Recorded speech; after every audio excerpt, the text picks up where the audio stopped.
நான் தான் சொல்லிட்டேங்கண்ணா, யூகங்களுக்கும் நடக்காத ஒரு விஷயங்களுக்கும் நான் பதில் சொன்னா சரியா இருக்காதுங்கண்ணா. நடந்த விஷயத்தை கேளுங்க, நான் பதில் சொல்றேன். தலைவா, நீங்க அதே கேள்வியை திரும்ப திரும்ப கேட்டா அதே பதில் ஒரு நிமிஷங்கண்ணா. 2026 விஜய் அவங்க தாக்கத்தை ஏற்படுத்துவாங்களான்னு கேட்டீங்கன்னா ஏற்படுத்துவாங்க, எந்த மாற்று கருத்து இல்லை. தமிழ்நாட்டை பொறுத்தவரை புதியவர்களுக்கு எப்பொழுதுமே வாய்ப்பு கொடுக்கக்கூடிய ஒரு இடம். மாற்றம் வேண்டும் என்று 10% வாக்காளர்கள் எப்பொழுதுமே மாற்றத்திற்காக வாக்களிக்கக்கூடிய வாக்காளர்கள் இங்கே இருக்கிறாங்க. மாற்றத்தை யார் பேசினாலும் கூட வாக்காளர்கள் மரியாதை கொடுப்பாங்க. ஸோ அந்த பாயிண்ட்ல வந்துங்கன்னா உங்களுக்கும் எனக்கும் டிபேட் இல்லைங்கண்ணா.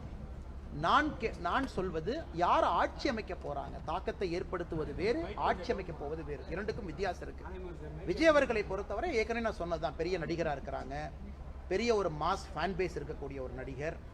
அதே நேரத்தில் உச்சத்திலிருந்து விட்டு நான் இதுக்கு வரணும் அப்படின்னு நினைச்சு வந்திருக்கிறாங்கன்னு அவங்களே சொல்றாங்க. தாக்கம் ஏற்படுத்துவாங்களா? கண்டிப்பா ஏற்படுத்துவாங்க. என்னுடைய நம்பிக்கை, தேசிய ஜனநாயக கூட்டணி நாங்கள் ஆட்சி அமைப்போம் என்பது என்னுடைய தொடர் நம்பிக்கை. தொடர்ந்து பிரதிபலித்துக் கொண்டு வருகின்றேன்.